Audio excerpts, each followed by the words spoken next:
啦，今朝咧又同大家咧就講 Mirror 啊，大叔咧就講 Mirror，即係我係大叔啦。你知道咧而家話咧 Mirror 唔參加叱咤頒獎禮啊嘛，咁咪意味着 Mirror 咧將會淡出晒所有香港嘅音樂頒獎禮咧。而轉攻咧係一國際嘅平台咧，譬如話下禮拜五啦28號話啦咁佢就會參加咧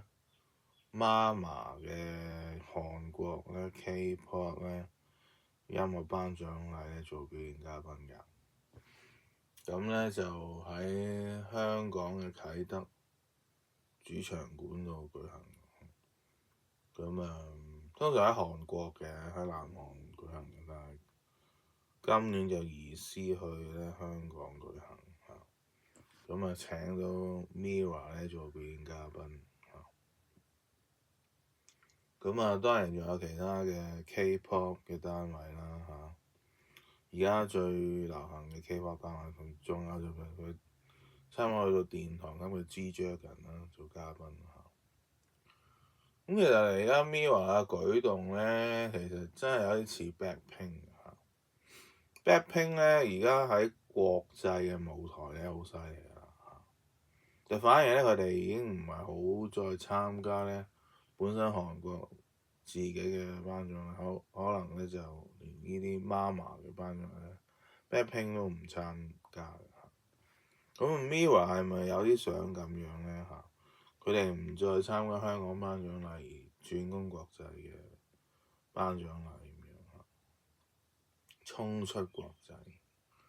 所以咧有陣時就啲人覺得 Mirror 好似人氣下滑喎，其實又唔一定係因為佢哋想吸納咧香港以外嘅觀眾或者歌迷就唔單係淨係咧香港嘅觀眾或者歌迷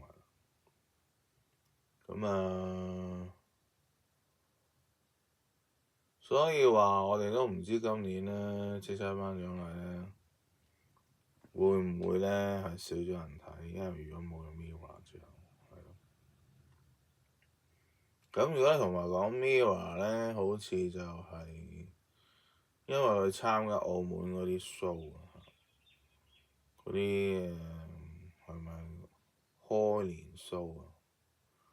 咁就所有缺席咧叱咤頒獎禮佢可能都想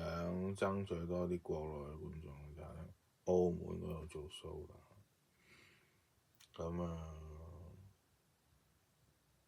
係啦，呢個就係